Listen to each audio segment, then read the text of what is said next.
warahmatullahi wabarakatuh. Selamat pagi dan salam sejahtera untuk kita semua. Perkenalkan, saya Ilyas Said, SPD MPD.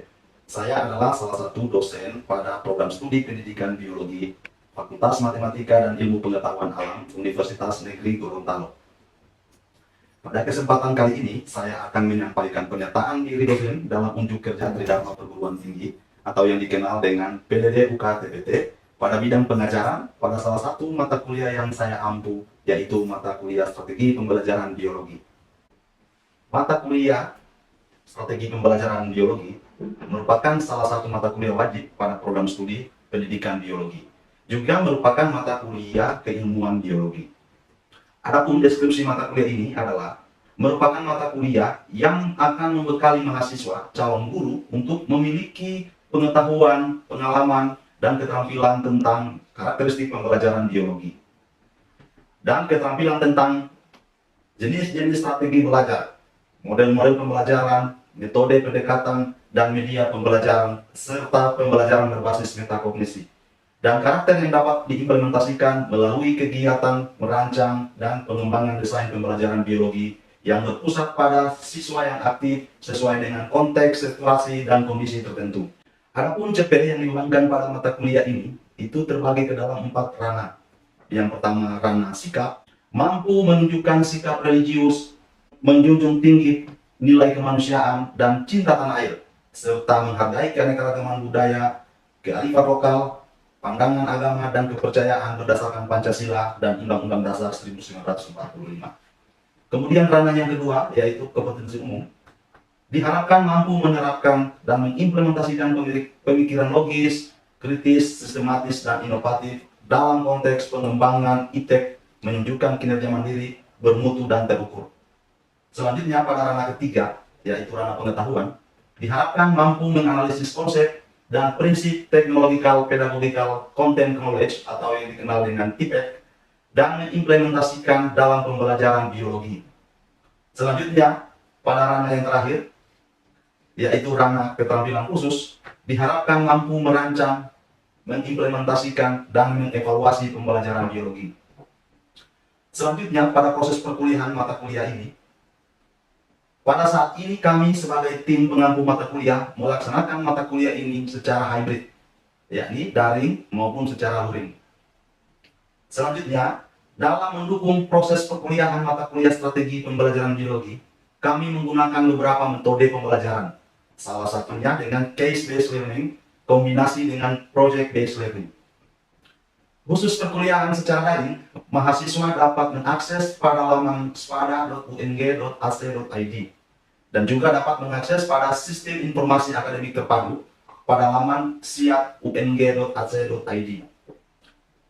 Selanjutnya, pada mata kuliah ini, proses asesmen yang kami lakukan mengacu pada kriteria indikator dan juga bobot penilaian. Untuk kriteria ketuntasan minimal pada mata kuliah ini, yakni sebesar 75%. Selanjutnya, untuk bobot penilaian pada masing-masing aspek, yang pertama itu penilaian pada aspek pribadi atau aspek sikap pribadi sebesar 10%. Kemudian, penilaian pada tugas case study atau aktivitas partisipatif sebesar 15%. Kemudian, aspek tugas case study project, hasil proyek sebesar 25%. Selanjutnya, penilaian pada diskusi case study atau aktivitas partisipatif sebanyak 20%. Kemudian, penilaian pada penugasan kognitif atau kognitif tugas sebesar 10%. Selanjutnya, evaluasi tengah semester atau kognitif UTS sebesar 10%. Dan yang terakhir, evaluasi akhir semester atau kognitif UAS sebesar 20%.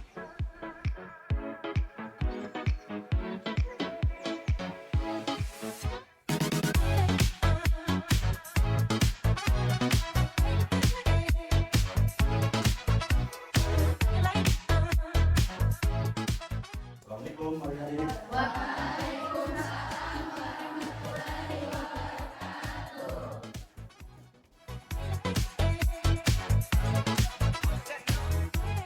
Baik adik-adik semua, sebelum kita memulai pembelajaran pada pagi hari ini, kita berdoa dulu ya. Supaya semua yang kita laksanakan pada pagi hari ini bisa mendapatkan berkah dari kenikmatan Allah Subhanahu wa Ta'ala. Amin. Baik, Petik, Bayu, silakan dipimpin. Baik teman-teman, sebelum kita memulai pelajaran pada pagi hari ini, alangkah baiknya kita berdoa menurut agama dan kepercayaan kita masing-masing. Berdoa dimulai. Berdoa selesai. Baik, terima kasih Bayu sudah memimpin doa demi kelancaran proses kita pada aktivitas kita pada pagi hari ini. Hari ini kita lanjut ya untuk perkuliahan kita, mata kuliah strategi pembelajaran.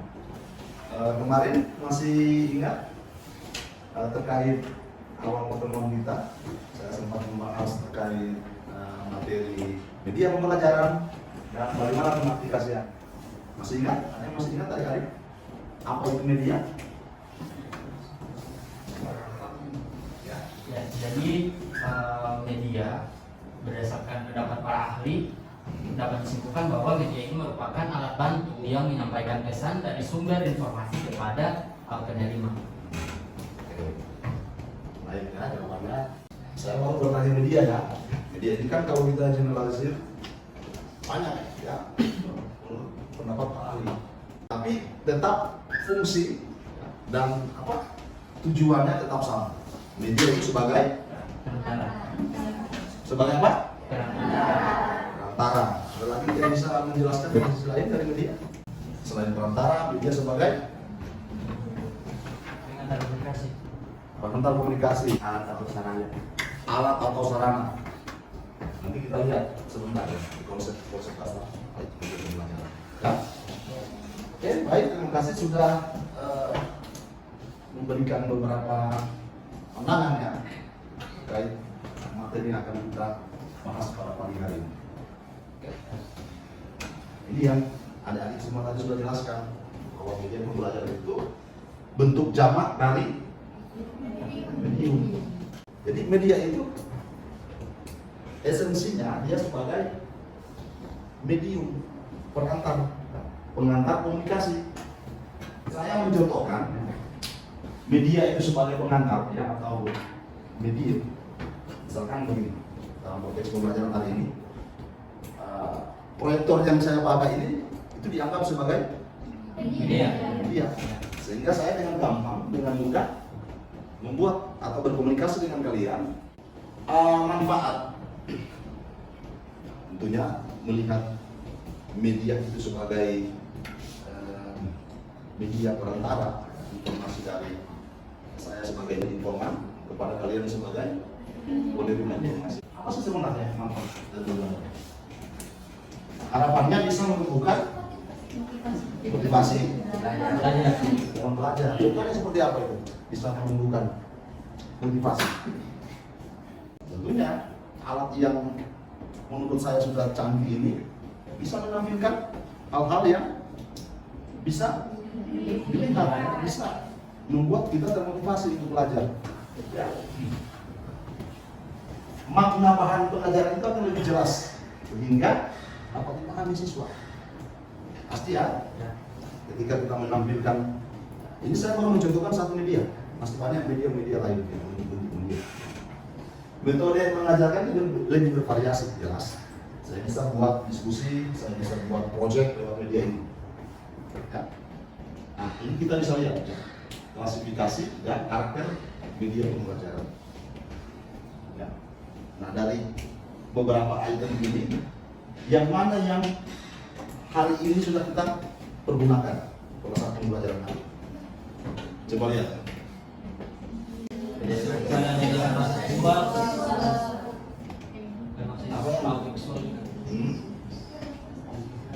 Basis apa? Visual. Prinsip. Tentunya media ya, kita juga sebagai guru, cara guru nanti kalian semua bahwa prinsip kalian menggunakan media pembelajaran itu harus kita pahami. Apa yang pertama? Bahwa tidak ada satupun ya, media yang unggul untuk semua tujuan.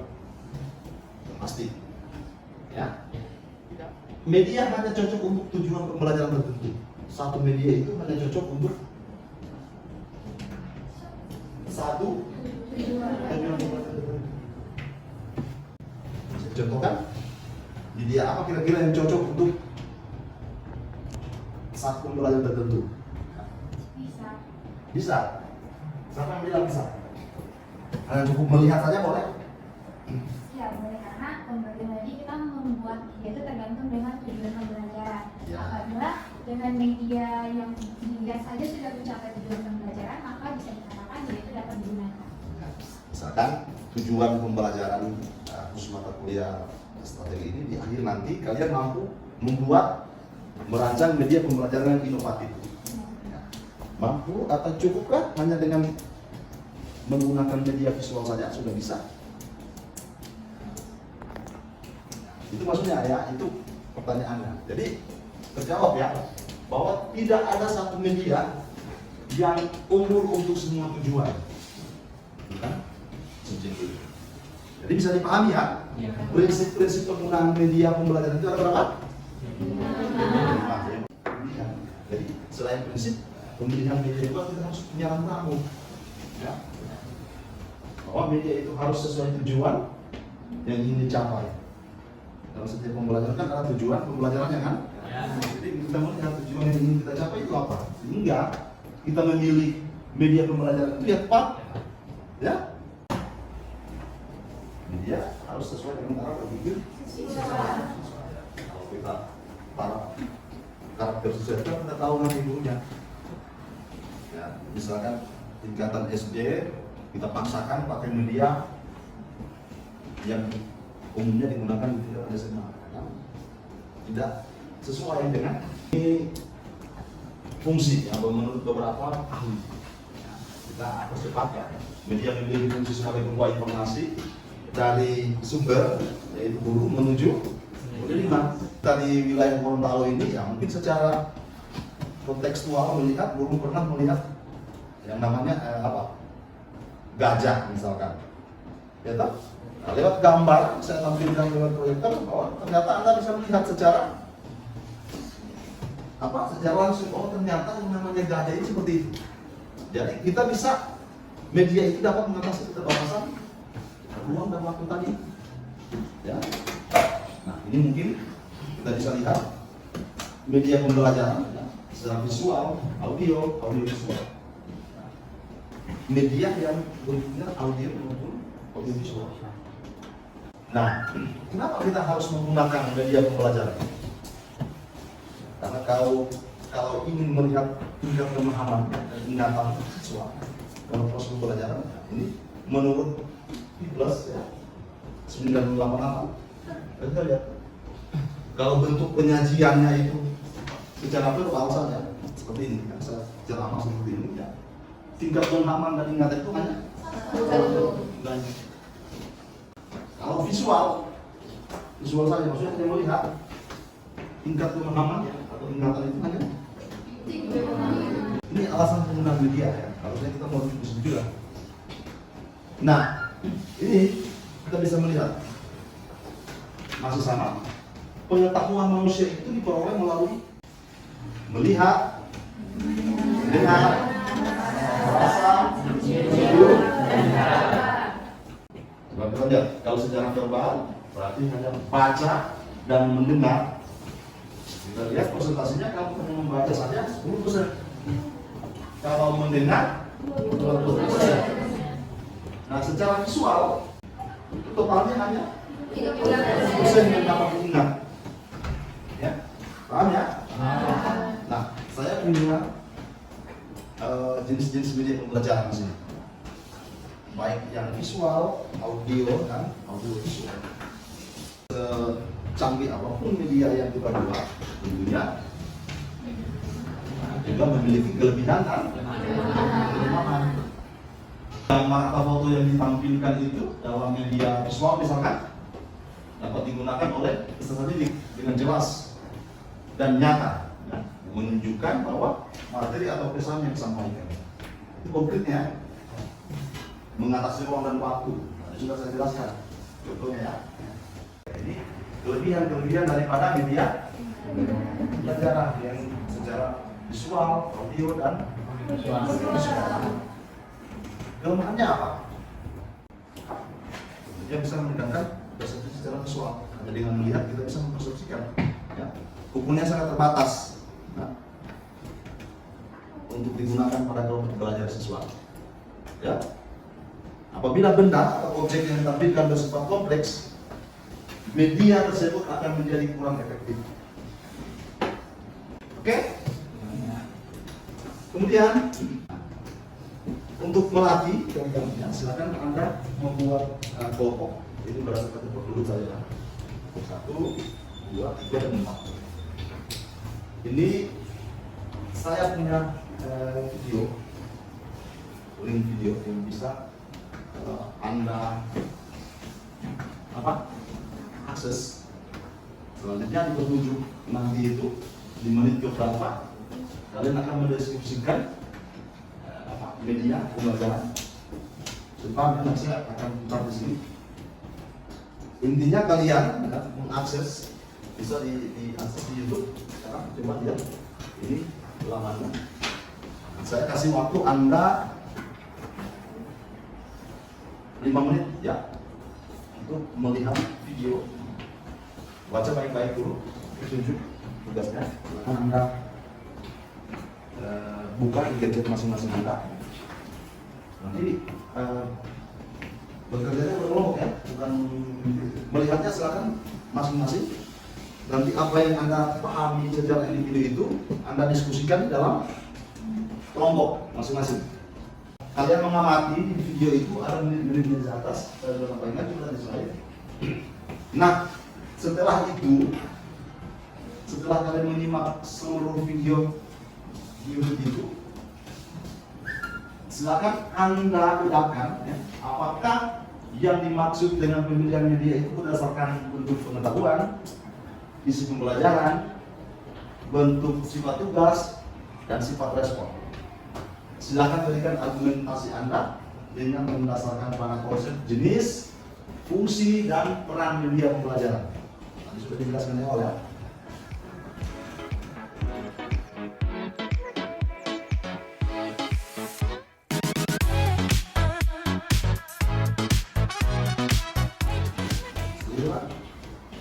Jelas? Bingung dari mana? Coba. Biar apa?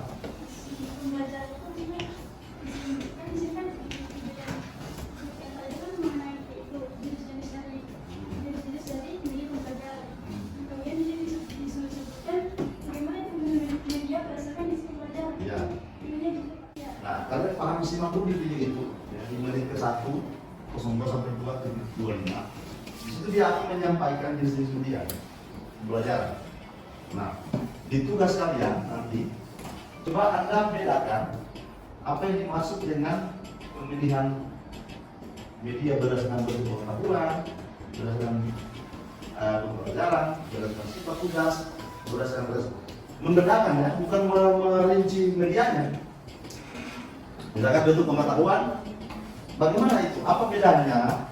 Ya, jenis media, ya, pemilihan media berdasarkan bentuk pengetahuan, kemudian pemilihan media berdasarkan isi pembelajaran, kemudian pemilihan media berdasarkan sifat tugas, kemudian pemilihan media berdasarkan sifat respon. Jadi kalian bedakan keempat bentuk pengetahuan, isi pembelajaran, sifat tugas dan respon itu kalian jelaskan. Saya 1 menit saja ya. Saya terbatas waktu 1 menit untuk merampungkan kelompok. Kemudian 2 menit untuk mempresentasikan di depan.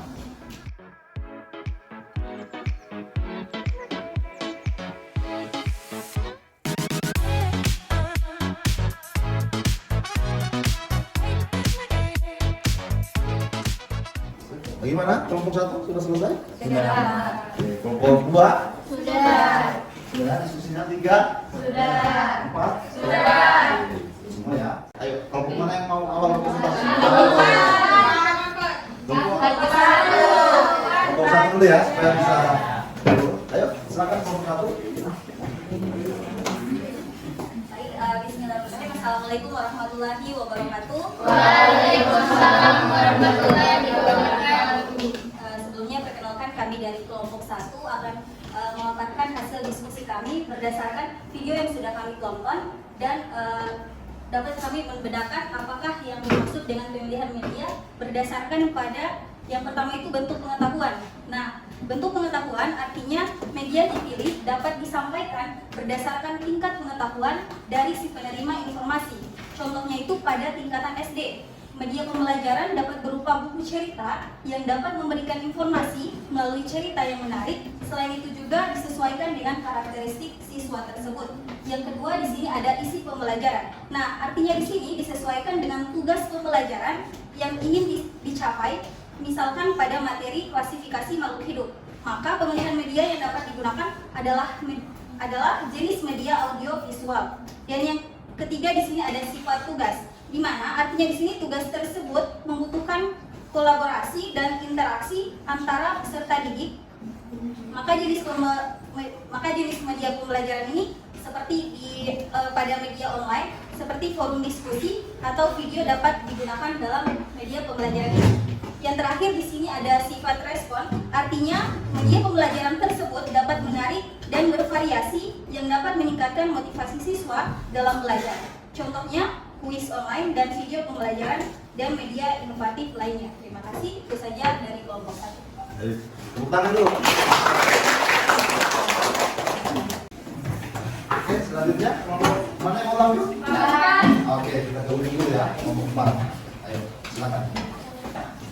Pertama untuk pengetahuan yaitu pertama merumuskan tujuan pembelajaran. Nah, di sini guru harus jelas tentang apa yang ingin dicapai melalui penggunaan media. Untuk berdasarkan isi pembelajaran, yang pertama itu tujuan pembelajaran, media harus sesuai dengan tujuan pembelajaran yang ingin dicapai guru. Yang kedua, konten media harus mengacu pada tujuan pembelajaran yang ingin dicapai dengan berkaitan isi kurikulum. Yang ketiga, sifat tugas. Nah, di sini ada beberapa. Yang pertama, karakteristik siswa. Jadi siswa, kemampuan dan sifat-sifat khasnya yang mempengaruhi keefektifan media. Kedua, tujuan pelajaran, yaitu kesesuaian media dengan tujuan yang ingin dicapai, seperti apakah media dapat membantu siswa mencapai tujuan tersebut. Yang terakhir, berdasarkan respon. Nah, yang pertama yaitu kesesuaian dengan tujuan, media harus sesuai dengan tujuan yang ingin dicapai dan sifat khasnya. Kedua, ketersediaan sumber, media harus tersedia secara lokal dan tidak memerlukan sumber yang sulit diperoleh. Nah, baik, itulah jawaban dari kelompok kami. Selanjutnya berikan ke Pak. Oke, baik, terima kasih untuk kelompok Korea 4 ya. Ayo kita Rani menyampaikan hasil diskusi kelompoknya. Selanjutnya kelompok 2 atau 3 yang mau? 2. Oke, silakan kelompok 2. Baik, saya perwakilan dari kelompok 2 akan menjelaskan hasil diskusi kami mengenai video pembelajaran yang sudah ditampilkan. Ada jenis-jenis pembelajaran itu seperti beberapa yang dapat saya sebutkan itu seperti ada audio, ada cetak atau buku pelajaran, ada audio cetak seperti kaset yang dilengkapi dengan materi tertulis. Nah, dari sini kami dapat menyimpulkan seperti apa itu bentuk pengetahuan, isi pembelajaran, sifat tugas dan juga sifat respon. Yang pertama itu bentuk pengetahuan. Dapat kami simpulkan bahwa bentuk pengetahuan itu dia tergantung dari bagaimana bentuk pembelajarannya. Nah, seperti yang kita lakukan sehari-hari kita itu kan proses pembelajaran itu kan ada dua, ada yang secara luring dan juga yang secara daring. Nah, disinilah media pembelajarannya itu akan berfungsi. Misalnya itu yang pertama pada media pembelajaran tatap muka atau yang luring. Nah, di situ kan akan berlaku seperti alat pembelajaran itu seperti itu yang disebutkan tadi proyektor, seperti yang saat terjadi sekarang. Kemudian ada buku tulis, ada juga alat penggerak fisik atau ada yang menjelaskan, ada yang menerima informasi. Seperti itu kalau yang luring. Kemudian kalau yang pembelajaran secara daring, tentunya di sini kita akan menggunakan alat-alat seperti itu, Zoom meeting, kemudian bagaimana proses presentasi nanti. Nah, kemudian ada isi pembelajaran. Isi pembelajaran sendiri itu dia ada dua dari yang kami cari di materinya itu, di mana yang terdiri dari teori dan juga praktek. Karena teori itu seperti tidak akan sempurna jika tidak ada prakteknya langsung. Maka dari itu di sini pada isi pembelajaran kita kami memasukkan teori dan juga praktek. Kemudian untuk sifat tugas sendiri, tentu sifat tugas ini seperti tadi yang sudah dijelaskan tadi, ada yang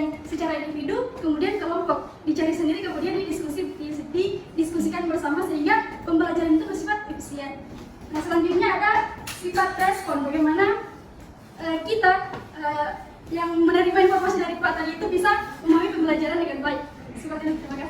Oke, terima kasih kelompok 2. Yang terakhir silakan kelompok 3. Baik, terima kasih. Saya di sini perwakilan dari kelompok 3 akan memaparkan hasil diskusi kami mengenai video yang telah kami tonton tadi berdasarkan bentuk pengetahuan. Jadi jenis pengetahuan yang diperoleh siswa itu seperti pengetahuan konsep, prosedur, atau pengetahuan aplikatif. Ini mempengaruhi pemilihan media pembelajaran yang sesuai. Misalnya untuk pengetahuan konsep itu dapat disajikan melalui media visual seperti gambar, animasi, dan untuk pengetahuan prosedur itu dapat disajikan melalui media interaktif seperti berupa teks, gambar, video berupa animasi, buku, ataupun PowerPoint. Selanjutnya untuk isi pembelajaran itu disajikan dalam bentuk materi seperti teks, bisa juga dalam bentuk gambar ataupun video. Ini dapat mempengaruhi pemilihan media pembelajaran yang sesuai. Kemudian selanjutnya untuk sifat tugas. Untuk sifat tugas itu diberikan seperti ada tugas individu dan ada tugas yang dikerjakan secara tim. Ini mempengaruhi pilihan media pembelajaran yang sesuai, misalnya seperti quiz ataupun games yang berupa proyek yang berbasis media atau studi kasus. Kemudian ada sifat respon. Ini sifat respon siswa itu seperti auditori ataupun kinestetik. Ini misalnya berupa adanya audio podcast, ceramah audio ataupun diskusi dalam siswa tersebut. Sekian dari kami, terima kasih. Baik, terima kasih. Dari definisi media pembelajaran, kemudian jenis, karakter, kemudian sifat daripada media itu, kalian sudah memahami secara utuh bahwa nanti dalam praktek pelaksanaannya membuat media, kita harus memahami, harus melihat seperti apa prinsip-prinsip daripada media pembelajaran itu sendiri. Oke? Cukup pertemuan hari ini. Ada yang bisa menyimpulkan? Perkenalkan, nama saya Ahmad Mansara. Jadi menurut saya media itu merupakan video atau perantara seperti perantara atau pengantar materi dari informan, seperti contohnya dari informasi dari dosen atau guru yang disampaikan kepada penerima atau siswa. Jadi itu sebagai perantara saja. Alat Dia sebagai sudah semua ya, semua memahami bahwa media pembelajaran itu adalah sebagai perantara untuk menyampaikan informasi dari sumber informasi antara guru kepada informasi peserta didik, sehingga terjadi jenis-jenis media pembelajaran itu ada yang bersifat visual, audio, cetak, apalagi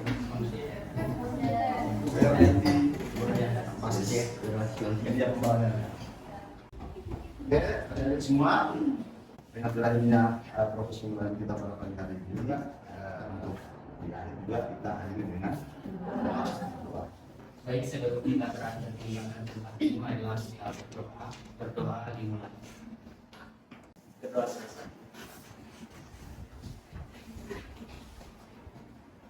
Oke, terima kasih adik-adik ya. Kembali ke tempat masing-masing kalian masih kuliah, silakan menunggu dosennya. Terima kasih ya.